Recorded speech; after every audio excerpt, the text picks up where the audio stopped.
आपल्या पुढील कार्य. मद्रास येथील ट्रिप्लिकेन साहित्य समितीत दिलेलं व्याख्यान. जगातील प्रगतीबरोबरच जीवनाची समस्या ही प्रतिदिनी अधिकाधिक सखोल आणि व्यापक होते आहे. अतिप्राचीन काळी संपूर्ण विश्वातील जीवनाच्या एकत्वाचं तत्व जेव्हा वेदांतानं शोधून काढलं, तेव्हापासूनच जीवनाचा मूलमंत्र आणि जीवनाचं सारही शिकवण्यात आले आहेत. अखिल जगताला बरोबर घेतल्या वाचून ह्या विश्वातील एक अणुसुद्धा गतिमान होऊ शकत नाही. सर्व जगाची आपल्याबरोबर उन्नती केल्या वाचून कोणत्याही प्रकारची प्रगती होऊ शकणार नाही. तसंच कोणत्याही समस्येची सोडवणूक जातीय किंवा राष्ट्रीय अन्य कोणत्याही संकुचित भूमिकेवरून कधीही होणार नाही, हेही प्रतिदिनी अधिकाधिक स्पष्ट होत आहे.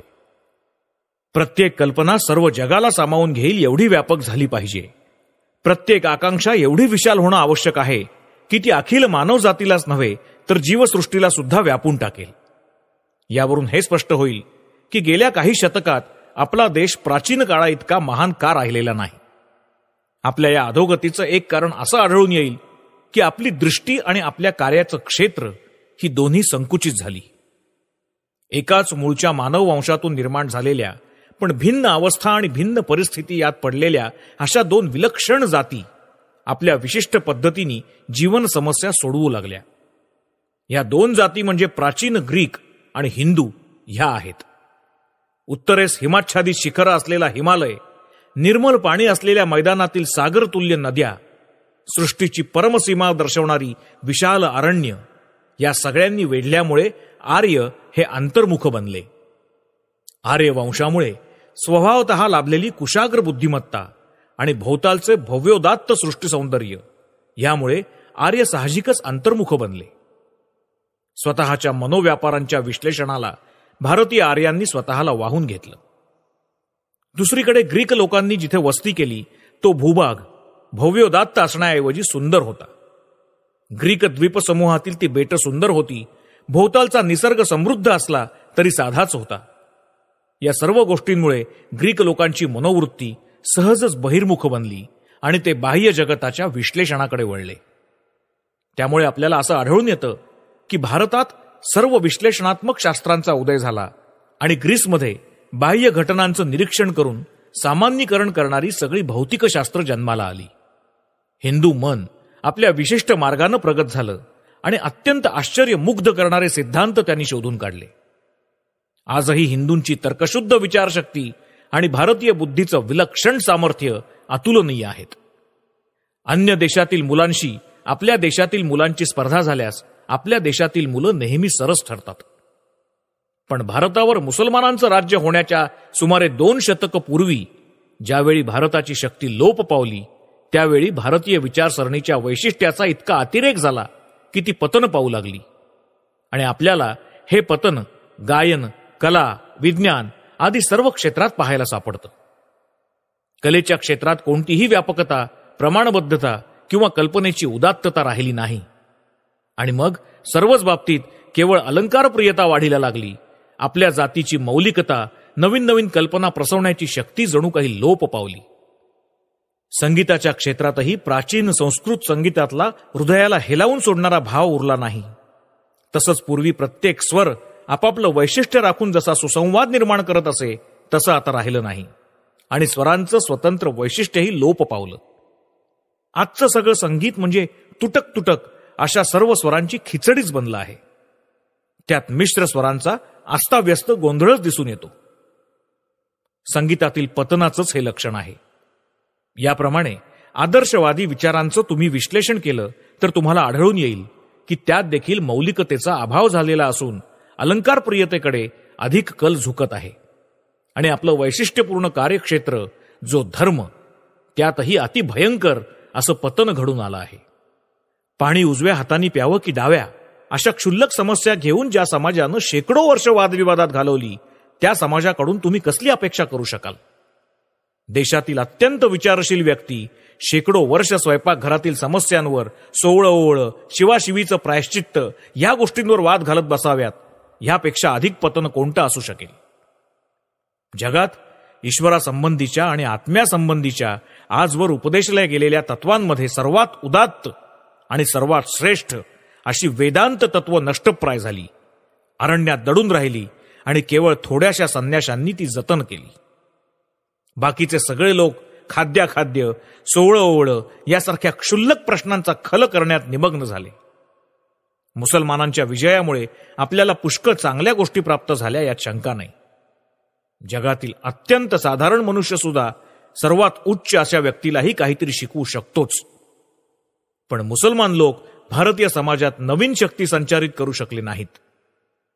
नंतर बऱ्यासाठी म्हणा किंवा वाईटासाठी म्हणा, आपला देश इंग्रजांकडून जिंकला गेला. अर्थात एका देशाकडून दुसरा देश जिंकला जाणं हे वाईटच आहे. परकीय शासन हे वाईटच असतं यात शंका नाही. पण अशा वाईटातून काही वेळा चांगलं निष्पन्न होतं आणि इंग्रजांच्या या विजयातून निष्पन्न झालेली चांगली गोष्ट अशी आहे, इंग्लंडच काय पण अवघा युरोप सभ्यतेसाठी ग्रीस देशाचा ऋणी आहे. युरोपातील प्रत्येक गोष्टीतून ग्रीक सभ्यता व्यक्त होत असते. प्रत्येक वस्तूवर किंवा प्रत्येक वास्तूवर ग्रीसचा प्रभाव दिसून येतो. युरोपातील कला आणि विज्ञान ही वस्तुतः ग्रीसचीच आहेत. आज प्राचीन ग्रीक सभ्यता प्राचीन हिंदू सभ्यतेला या भारताच्या भूमीवर भेटत आहे. याप्रमाणे सावकाश आणि शांतपणे या दोन्ही सभ्यतांचं संमिश्रण होत आहे आणि आपल्याला व्यापक बनवणारी आणि चैतन्यदायी अशी पुनरुत्थानाची जी चळवळ आपल्या भोवती दिसते आहे ती या संमिश्रणाचंच फळ आहे. जीवनाकडे पाहण्याची व्यापक आणि उदार दृष्टी आपल्याला लाभत आहे आणि जरी सुरुवातीला भ्रांतीमुळे आपण आपले विचार संकुचित करण्याचा प्रयत्न केला तरी आता आपल्या ध्यानी येत आहे की ज्या उदार प्रेरक शक्ती चोहोकडे कार्य करतायत आणि जीवनविषयक ज्या व्यापक स्वरूपाच्या कल्पना आपल्या समोर आहेत त्या सगळ्या आपल्या प्राचीन ग्रंथांमधून मांडलेल्या कल्पनांचीच स्वाभाविक परिणती आहेत. आपल्या पूर्वजांनी शोधून काढलेली मूलतत्व जर तर्कशुद्ध रीतीने कृतीत आणली तर जीवनाविषयीची उदार व्यापक दृष्टी स्वाभाविकपणे अंगी बाणेल. व्यापक बनणं, संकुचित क्षेत्रातून बाहेर पडणं, सर्वांशी मिसळणं, हळूहळू विश्वाशी एकरूप होणं ही आपली अंतिम ध्येय आहेत. आणि आपण मात्र सदा सर्वदा आपल्या शास्त्रातील उपदेशांच्या विरुद्ध वागून अधिकाधिक संकुचित बनत आहोत आणि स्वतःला इतरांपासून वेगळं करत आहोत. आपल्या मार्गात कितीतरी धोके आहेत. त्यापैकी एक म्हणजे या जगात केवळ आपणच श्रेष्ठ लोक आहोत ही अभिनिवेशपूर्ण कल्पना आहे. भारताबद्दल अतिशय प्रीती, देशभक्ती आणि आपल्या पूर्वजांविषयी आदर बाळगूनही मला वाटतं आहे की आपल्याला इतर देशांकडून पुष्कळ गोष्टी शिकायच्या आहेत. ज्ञानप्राप्तीसाठी प्रत्येकाच्या पायाशी बसण्याची आपली तयारी असली पाहिजे, कारण प्रत्येक जण आपल्याला उच्च प्रकारचं ज्ञान देऊ शकतो हे लक्षात ठेवा. थोर स्मृतिकार मनू म्हणतात, खालच्या जातीतील व्यक्तीपासूनही चांगलं असेल ते घ्या आणि अंत्यजाची सुद्धा सेवा करून त्याच्यापासून स्वर्गप्राप्ती करून देणारी विद्या शिका. अतएव मनूंचे खरे वंशज म्हणून आपण त्यांचा आदेश प्रमाण मानला पाहिजे आणि ऐहिक किंवा पारमार्थिक जीवनासंबंधीची शिकवण जो कोणी सुयोग्य असेल त्याच्याकडून प्राप्त करून घेतली पाहिजे. त्याचबरोबर आपल्याला हेही विसरून चालायचं नाही की जगाला देण्यासारखं थोर ज्ञान आपल्याजवळ सुद्धा आहे. भारताबाहेरील जगाविना आपलं चालणार नाही. आपलं असं चालू शकेल हा विचार मूर्खपणाचा होता आणि त्याचं प्रायश्चित्त 1000 वर्षांच्या गुलामगिरीच्या रूपात आपल्याला भोगावं लागलेलं आहे. आपण आपल्या देशाबाहेर गेलो नाही, आपल्या देशातील परिस्थिती आणि अन्य देशातील परिस्थिती यांचा तुलनात्मक अभ्यास केला नाही आणि आपल्या भोवती काय चाललंय याकडे लक्ष दिलं नाही. हेच भारतीय मनाच्या अधोगतीचं एक मोठं कारण आहे. आपण त्याबद्दल भरपूर प्रायश्चित्त भोगलेलं आहे. यापुढे आपण पुन्हा असं करण्याचं टाळूया.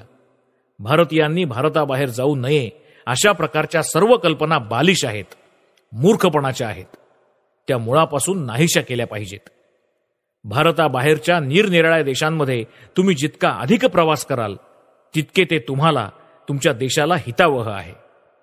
गेली शेकडो वर्ष जर आपण असं केलं असतं तर आज भारतावर राज्य करू पाहणाऱ्या कोणत्याही देशाच्या पायाशी बसण्याचा प्रसंग आपल्यावर आला नसता. जीवनाचं पहिलं दृश्य चिन्ह म्हणजे विस्तार पावणे हे आहे. तुम्हाला जगायचं असेल तर तुम्ही विस्तार पावलंच पाहिजे. ज्या क्षणी तुमचं विस्तार पावणं थांबेल त्या क्षणी मृत्यू निकट आहे, धोका जवळ आलाय असं समजा. मी इंग्लंड अमेरिकेला गेलो या गोष्टीचा तुम्ही आत्ताच उल्लेख केलात. मला जाणं भागच होतं, कारण देशाच्या पुनरुत्थानाचं पहिलं लक्षण विस्तार पावणं हेच होय. या राष्ट्रजीवनाचं पुनरुत्थान होत असता आतल्या आत त्याचा विस्तार झाल्यामुळे मी जणू देशाबाहेर फेकला गेलो आणि अशा प्रकारे हजारो जण बाहेर फेकले जातील. आपल्या राष्ट्राला जिवंत राहायचं असेल तर हे घडून आलंच पाहिजे, हे माझे शब्द लक्षात ठेवा. म्हणून राष्ट्राच्या पुनरुत्थानाचं हे सर्वात मोठं चिन्ह आहे आणि विस्तार पावण्यातूनच एकंदर मानवी ज्ञानसंपदेत आपल्याला घालायची भर आणि जगाच्या उन्नतीसाठी आपल्याला द्यायचं सहकार्य ही दोन्ही जगाला प्राप्त होत आहेत. पण ही काही नवी गोष्ट नाही. हिंदू लोक नेहमी आपल्या देशाच्या चारी भिंतींच्या आत युगानुयुग राहत आलेत असं तुमच्यापैकी ज्यांना वाटतं ते मोठी चूक करतायत. तुम्हाला असं वाटत असेल तर तुम्ही आपल्या प्राचीन शास्त्रांचं अध्ययन केलेलं नाही, तुम्ही आपल्या जातीच्या इतिहासाचा सम्यक अभ्यास केला नाही असं म्हणावं लागेल. ज्या देशाला जिवंत राहायचं असेल त्यानं इतर देशांना काही ना काही दिलंच पाहिजे. जीवन दिल्यामुळे जीवन प्राप्त होत असतं. तुम्हाला एखादी गोष्ट प्राप्त होते तेव्हा तुम्ही इतरांना काहीतरी देऊन तिचं मूल्य चुकवलं पाहिजे.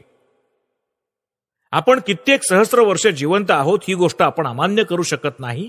याचं एकच कारण हे की आपण बाहेरील जगाला काहीतरी सदैव देत आलेलो आहोत. मग अज्ञ लोक काहीही समजतो. मग भारतानं जगाला दिलेली देणगी ही धर्म, तत्वज्ञान आणि आध्यात्मिकता याचीच आहे.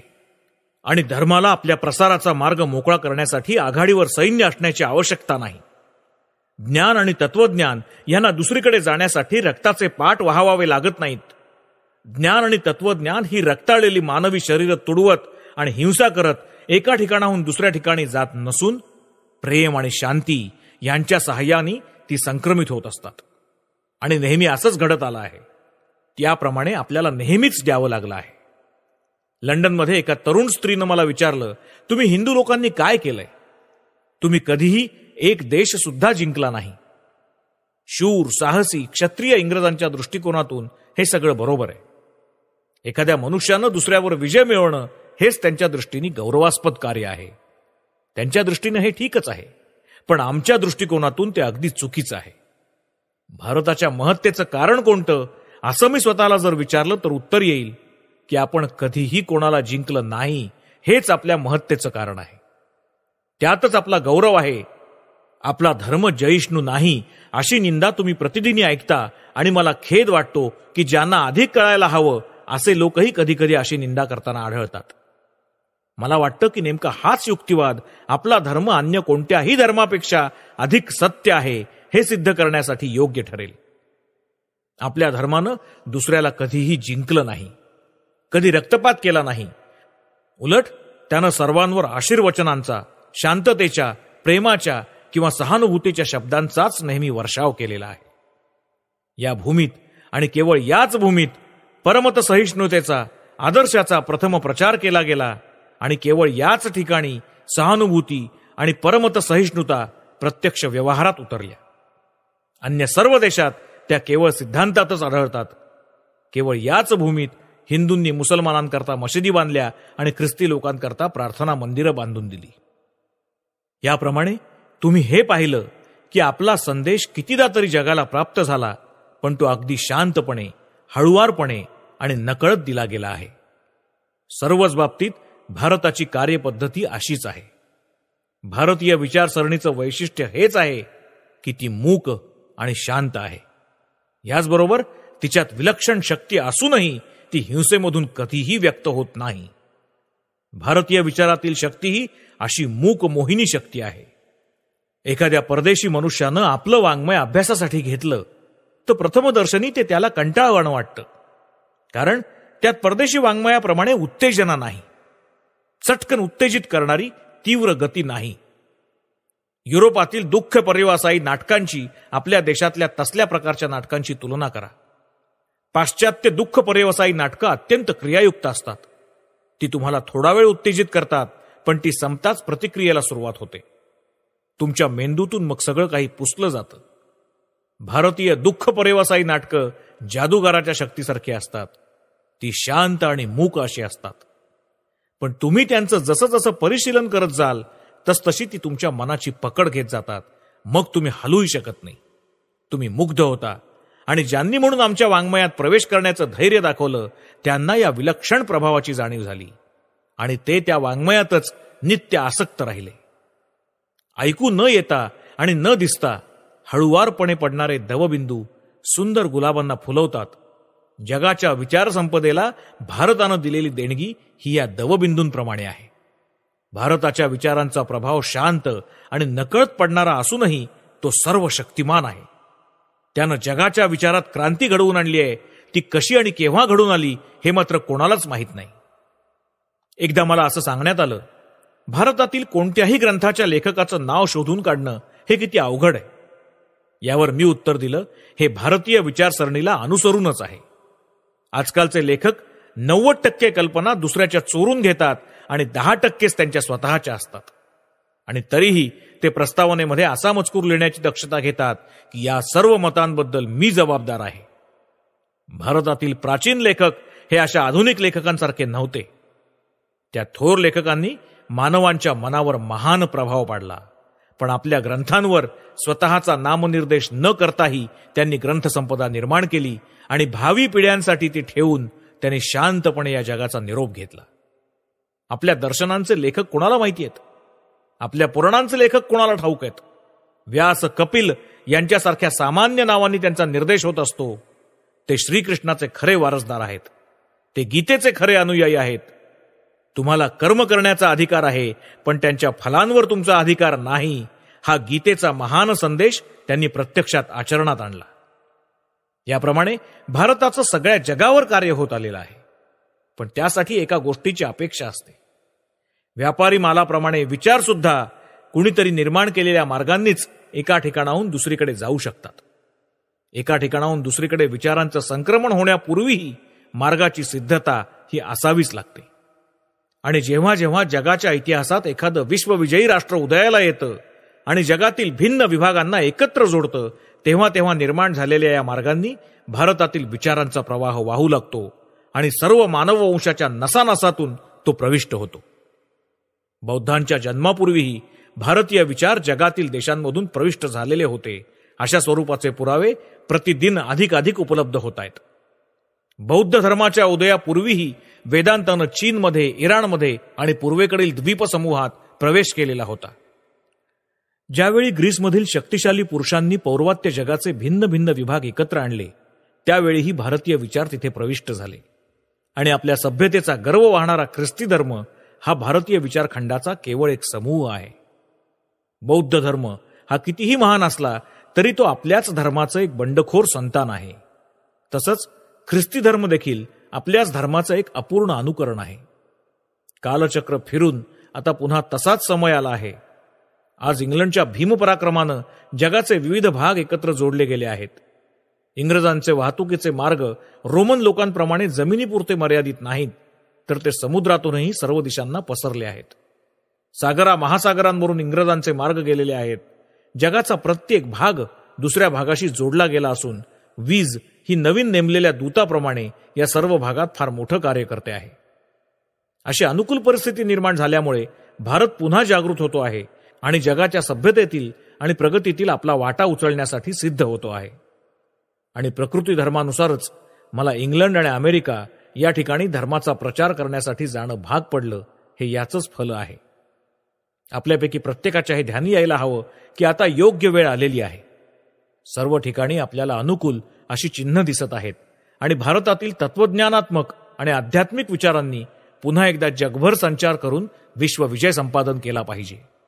म्हणून आपल्या पुढील समस्या दिवसेंदिवस व्यापक होत आहेत. केवळ आपल्या देशातच जागृती करायची आहे असं नाही, तर ती एक सामान्य बाब आहे. मी कल्पनाप्रिय आहे आणि माझी कल्पना हिंदू जातीनं अखिल जगावर विजय मिळवावा ही आहे. या जगात महान विजय मिळवणाऱ्या जाती होऊन गेल्या आहेत. आपणही थोर जेते होतो. आपल्या विजयाचं वर्णन भारताचा थोर सम्राट अशोक यांनी धर्म आणि आध्यात्मिकता यांचा विजय अशा शब्दात केलेला आहे. भारतानं पुन्हा एकदा जगावर विजय मिळवलाच पाहिजे. माझ्या जीवनातील हे एक स्वप्न आहे आणि आज माझं भाषण ऐकत असलेल्या तुमच्या मनातही हेच स्वप्न निर्माण व्हावं आणि त्याची प्रत्यक्षात परिणती झाल्याशिवाय तुम्ही थांबू नये अशी माझी इच्छा आहे. लोक तुम्हाला हर घडी सांगतील की प्रथम तुम्ही स्वतःच्या घराकडे चांगलं लक्ष द्या आणि नंतरच कार्य करण्यासाठी बाहेर पडा. पण मी तुम्हाला अगदी स्पष्ट शब्दात सांगतो आहे की जेव्हा तुम्ही दुसऱ्यांसाठी कार्य करता तेव्हाच तुम्ही सर्वोत्तम कार्य करत असता. ज्यावेळी सागर पार होऊन तुम्ही परकीय भाषेतून आपल्या विचारांचा प्रचार करून दुसऱ्यांसाठी कार्य केलं, त्यावेळीच तुम्ही स्वतःसाठी सर्वोच्च कार्य संपादन केलं आणि आपले विचार देऊन अन्य देशातूनही ज्ञान प्रसाराचं कार्य केल्यामुळे आपल्या देशाचाही कसा लाभ होऊ शकतो याचं ही सभा म्हणजे एक उत्तम उदाहरण आहे. मी आपलं कार्यक्षेत्र भारतापुरतंच मर्यादित ठेवलं असतं तर इंग्लंड आणि अमेरिका इथे मी गेल्यामुळे या देशात जो काही परिणाम घडून आला त्याच्या 1/4 परिणाम घडून आला नसता. भारताचा सर्व जगावर विजय हेच आपल्यासमोर महान ध्येय आहे आणि प्रत्येकाने त्यासाठी तयार असलंच पाहिजे. याहून काहीच कमी नको आणि त्याकरता आपण सिद्धता केली पाहिजे, प्रयत्नांची पराकाष्ठा केली पाहिजे. परकीय इथे येवोत आणि आपल्या सैन्याने देश भरून टाकोत त्याची काही पर्वा नाही. भारतीयांनो, उठा आणि आपल्या आध्यात्मिक ज्ञानानं जग जिंकून घ्या. आणि जसं याच भूमीत प्रथम घोषित केलं गेलं त्याप्रमाणे प्रेमानं द्वेषाला जिंकलं पाहिजे. द्वेषानं द्वेषाला जिंकता येत नाही. जडवाद आणि तज्जन्य दुःख यांचं निराकरण जडवादानं कधीही होणार नाही. सैन्य जेव्हा सैन्यांना जिंकू पाहतात तेव्हा त्यांची संख्या फुगत जाते आणि माणसं पशुतुल्य होऊन जातात. आध्यात्मिकतेनं पाश्चात्य देशांवर जय मिळवला पाहिजे. त्यांनाही हळूहळू हे उमजतंय की राष्ट्र म्हणून जगायचं असेल तर आध्यात्मिकता अंगी बाणवलीच पाहिजे. ते याविषयी उत्सुक असूनही याची ते प्रतीक्षा करत असतात. या ज्ञानाचा पुरवठा कुठून होणार? भारताच्या प्राचीन थोर ऋषींचा संदेश घेऊन प्रत्येक देशात जाण्यासाठी तयार असलेले लोक कुठे आहेत?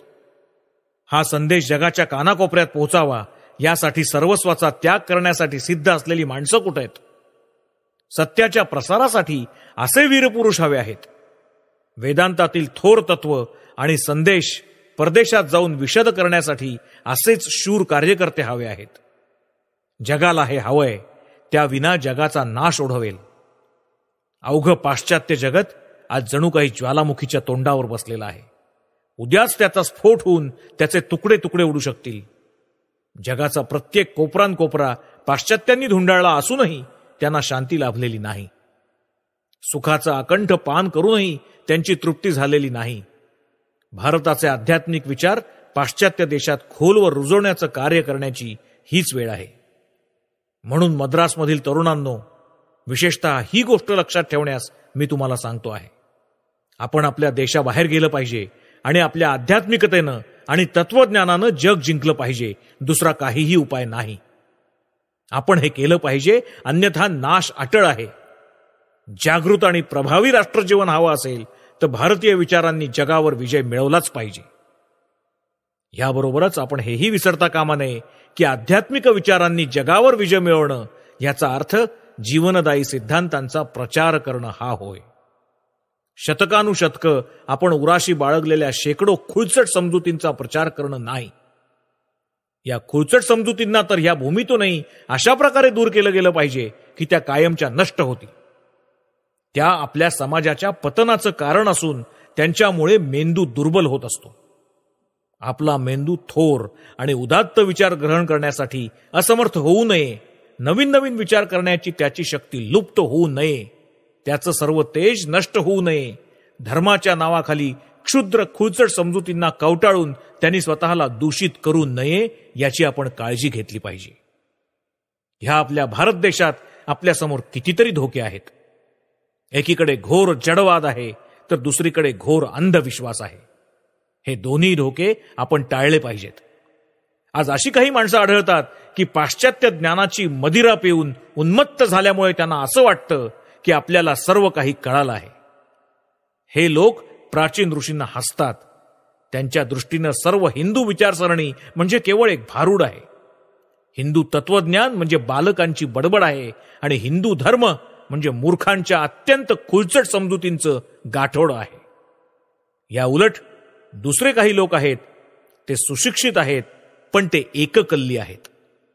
ते दुसऱ्या टोकाला जातात आणि प्रत्येक घटनेच्या शुभाशुभ फलाचं स्पष्टीकरण ते देऊ पाहतात.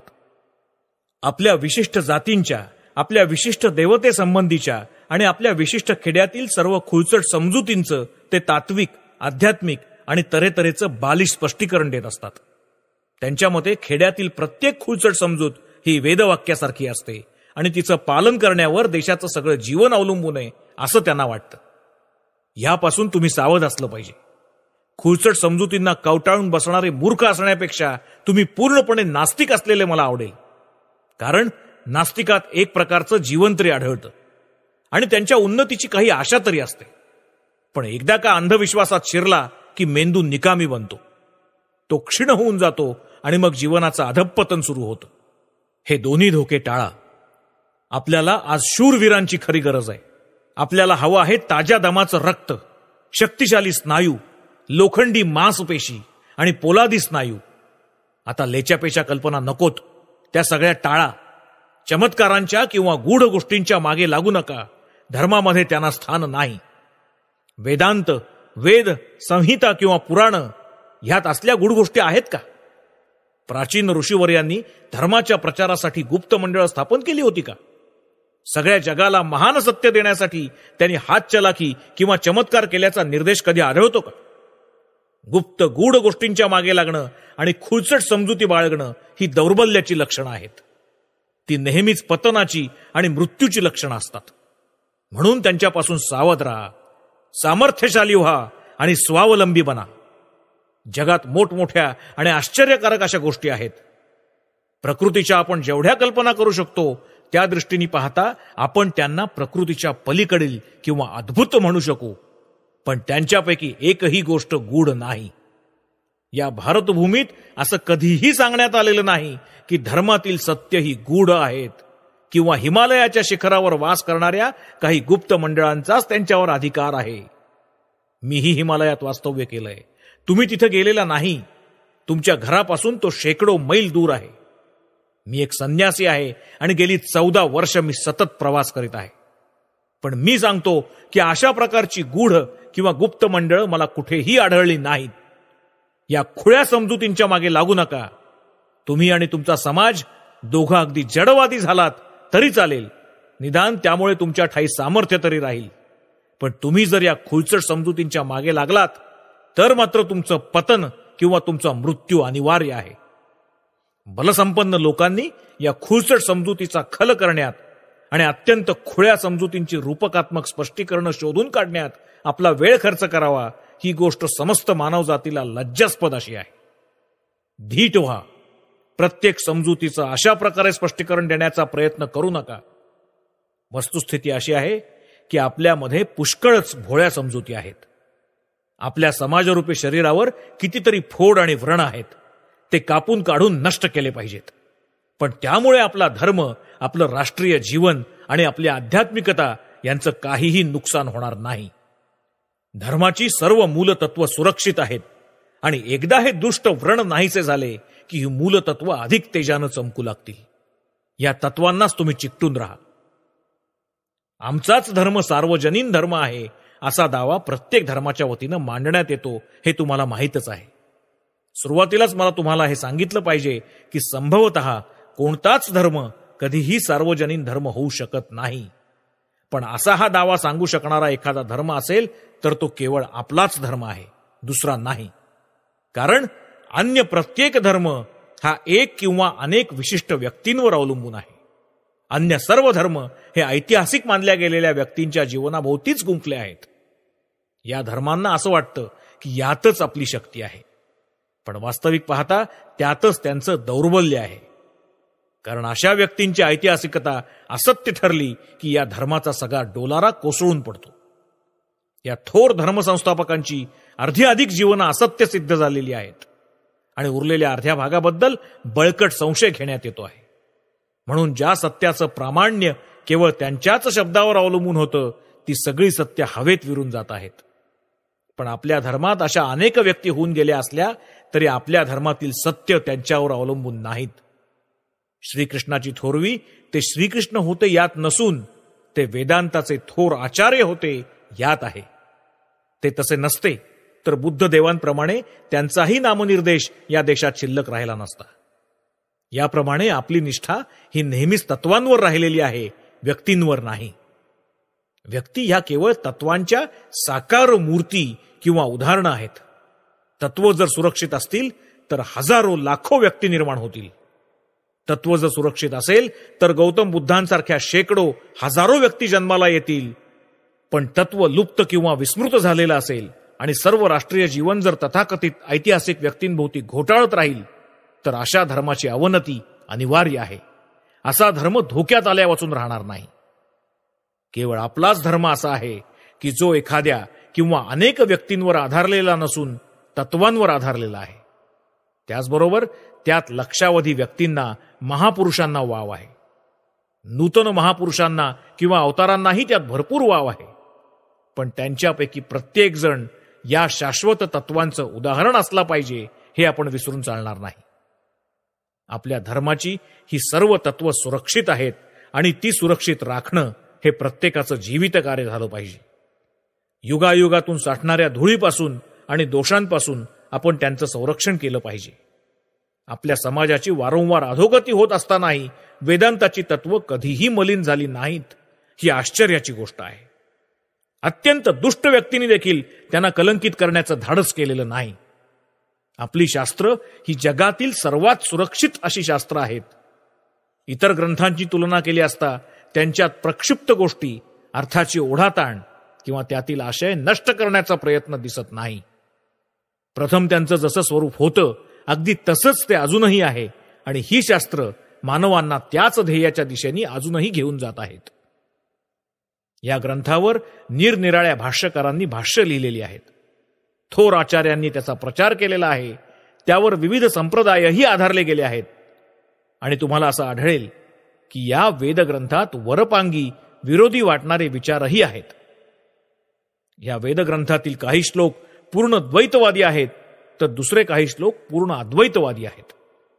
द्वैतवादी भाष्यकार हा द्वैताहून दुसरं काही समजू शकत नाही. तो अद्वैतमूलक उतारे दडपून टाकू पाहतो. द्वैतवादी आचार्य आणि पुरोहित हे त्यांचा अर्थ द्वैत मताप्रमाणे लावण्याचा प्रयत्न करतात. अद्वैतवादी भाष्यकार द्वैतमूलक उतार्यांची अशाच प्रकारे संभावना करतात. हा काही वेदांचा दोष नाही. सर्व वेदच द्वैतवादी आहेत असं सिद्ध करण्याचा प्रयत्न करणं मूर्खपणाचं आहे. तसंच सर्व वेद संपूर्णपणे अद्वैतमूलक आहेत असं सिद्ध करण्याचा प्रयत्न करणं हेही तितकंच मूर्खपणाचं आहे. वेद हे द्वैत आणि अद्वैत अशा दोन्ही विचारसरणींनी युक्त आहेत. नव्या कल्पनांच्या आधारे आज आपण त्यांना अधिक चांगल्या रीतीने समजू शकतो. या नवीन कल्पनांनी आपण ह्या निष्कर्षाप्रत पोहोचतो की द्वैतमूलक आणि अद्वैतमूलक अशी सर्वच तत्व मनाचा पायरी पायरीनं विकास होण्यासाठी आवश्यक आहेत. आणि म्हणूनच वेदांनी त्यांचा पुरस्कार केलेला आहे. मानवजातीवर कृपा करून वेदांनी सर्वोच्च ध्येयाप्रत नेणाऱ्या या विविध पायऱ्या दाखवलेल्या आहेत. ह्या पायऱ्या काही परस्पर विरोधी नाहीत. त्या म्हणजे लहान बालकांना भुलवण्यासाठी वेदांनी योजलेले काही निरर्थक शब्द नाहीत. त्या पायऱ्या केवळ मुलांनाच उपयुक्त आहेत असं नाही, तर अनेक प्रौढ माणसांना सुद्धा त्या उपयुक्त आहेत. जोपर्यंत आपण शरीरधारी आहोत, जोपर्यंत आपण देहालाच आत्मा मानण्याच्या भ्रमात पडलेलो आहोत, जोपर्यंत आपण पंचेंद्रियबद्ध आहोत आणि जोपर्यंत आपल्याला बाह्य सृष्टी दिसत आहे, तोपर्यंत आपल्याला सगुण ईश्वर मानणं भाग आहे. कारण या सगळ्या गोष्टी जर आपण सत्य मानल्या तर रामानुजाचार्यांनी दाखवून दिल्याप्रमाणे आपल्याला ईश्वर, प्रकृती, जीवात्मा या तिन्ही गोष्टी सत्य मानणं भाग आहे. या तीन गोष्टींपैकी एक जर तुम्ही सत्य मानली तर सर्व त्रयी तुम्हाला सत्य मानावीच लागते. ते तुम्ही टाळू शकत नाही. म्हणून जोवर तुम्हाला बाह्य जगाचा अनुभव येत आहे तोवर सगुण ईश्वर आणि जीवात्मा हे अमान्य करणं वेडेपणाचं आहे. पण ऋषींच्या जीवनात असेही क्षण येतात की ज्यावेळी मानवी मन आपल्या मर्यादांच्या पलीकडे जातं. मनुष्य प्रकृतीच्या बंधनाच्या पार होतो आणि सर्वातीत प्रदेशात प्रविष्ट होतो. या सर्वातीत सत्तेविषयी वेदांनी म्हटलंय, जिथे पोहोचू न शकल्यामुळे वाणी मनासह परत येते. तिथे डोळे, वाणी आणि मन पोहोचू शकत नाही. त्याचं ज्ञान आपल्याला झालं असं आपण म्हणू शकत नाही. त्याचं ज्ञान झालं नाही असंही आपण म्हणू शकत नाही. या ठिकाणी मानवी आत्मा सर्व बंधनातीत होतो आणि केवळ अशाच वेळी त्याच्या ठायी अद्वैताचं हे मूलतत्व स्फुरतं. मी आणि सर्व विश्व एकच आहे. मी आणि ब्रह्म एकच आहे. आणि तुम्हाला आढळून येईल की केवळ ज्ञान आणि तत्वज्ञान यांच्या योगानंच या निष्कर्षाप्रत पोचता येतं असं नाही, तर भक्तीच्या सामर्थ्यानंही त्याच्यापर्यंत पोचता येतं. भागवतात तुम्हाला वाचायला मिळतं की जेव्हा कृष्ण अंतर्धान पावला आणि गोपी शोकाकुल झाल्या, तेव्हा कृष्णाविषयीचे विचार त्यांच्या मनात एवढे तीव्र झाले की त्यांच्यापैकी प्रत्येक गोपी देहभान विसरली आणि मीच कृष्ण आहे अशी तिची धारणा झाली. तिनं कृष्णासारखा साज करून कृष्णासारखी क्रीडा करण्यास सुरुवात केली. यावरून आपल्या हे ध्यानात येतं की ही एकत्वानुभूती भक्तीतूनही प्राप्त होते. पूर्वी एक पर्शियन सुफी कवी होऊन गेला. त्याने आपल्या एका कवितेत म्हटलंय, मी माझ्या प्रियेकडे गेलो आणि पाहिलं तो दार बंद असल्याचं दिसलं. मी दार ठोठावलं तेव्हा आतून आवाज आला, कोण आहे? मी उत्तर दिलं, मी आहे. दरवाजा उघडला गेला नाही. दुसऱ्यांदा पुन्हा मी गेलो, दार ठोठावलं, पुन्हा तोच प्रश्न विचारला गेला, कोण आहे? मी यावेळी उत्तर दिलं, मी अमुक अमुक आहे. दार उघडलं गेलं नाही. तिसऱ्या वेळेस मी गेलो, त्यावेळी तेच शब्द आले, कोण आहे? मी म्हणालो, प्रिये मी तूच आहे. असं उत्तर दिल्यावर दार उघडलं गेलं. याप्रमाणे अनुभूतीच्या विविध पायऱ्या आणि अवस्था आहेत. त्यांच्याविषयी आपण वाद करत बसण्याचं कारण नाही. आपल्या अत्यंत आदरणीय अशा प्राचीन भाष्यकारात तीव्र मतभेद असले तरीही आपण वाद करत बसण्याचं कारण नाही. कारण ज्ञान हे अमर्याद आहे आणि सर्वज्ञता ही काही आजच्या किंवा प्राचीन काळच्या कोण्या विशिष्ट व्यक्तीची मक्तेदारी नाही. प्राचीन काळी ऋषीमुनी होऊन गेले असतील तर आताही पुष्कळ होतील याविषयी खात्री बाळगा. प्राचीन काळी व्यास, वाल्मिकी किंवा शंकराचार्य होऊन गेले असतील तर तुमच्यापैकी प्रत्येकानं शंकराचार्य का होऊ नये? आपल्या धर्माचं आणखी एक वैशिष्ट्य तुम्ही ध्यानी घेतलं पाहिजे. अन्य सर्व धर्मग्रंथांमधून ईश्वरी आदेश लाभलेल्या व्यक्तींचे शब्दच त्या ग्रंथांचे प्रमाण होते असं सांगितलं आहे. त्यांच्या मते असे आदेश फारच थोड्या व्यक्तींना लाभत असतात आणि त्यांच्याचद्वारे सत्य ही सामान्य जनांपर्यंत पोहोचत असतात आणि आपणा सर्वांना त्या व्यक्तींचे शब्द मानावेच लागतात. नाझरेथच्या येशूंना सत्याची अनुभूती झाली आणि सर्वांनी त्यांचे शब्द मानलेच पाहिजेत असं ख्रिस्ती धर्म सांगतो. पण आपला धर्म म्हणतो की भारतातील प्राचीन ऋषींना, मंत्रद्रष्ट्यांना सत्याचं दर्शन झालं, तसंच ते भावी काळातील सगळ्या ऋषींनाही होईल. केवळ बडबड करणारे, केवळ शास्त्रपाठ करणारे, कोरे पंडित, शब्दशास्त्री अशा लोकांना सत्याचं दर्शन होणार नाही, तर ते केवळ मंत्रद्रष्ट्या ऋषींनाच होईल. नायमात्मा प्रवचनेन लभ्यो न मेधया न बहुना श्रुतेन. अर्थात हा आत्मा फार बोलण्यानं किंवा बुद्धी कौशल्यानं किंवा वेदांच्या पठनानं प्राप्त होणार नाही. स्वतः वेदच असं सांगतायत, वेदांच्या पठनानंही हा आत्मा प्राप्त होणार नाही. असं धीटपणाचं विधान तुम्हाला दुसऱ्या कुठल्या तरी धर्मग्रंथात आढळेल का? तुम्ही आपलं हृदय खुलं केलं पाहिजे. प्रार्थना मंदिरात जाणं किंवा कपाळावर टिळे लावणं किंवा विशिष्ट पद्धतीने वेशभूषा करणं म्हणजे धर्म नव्हे.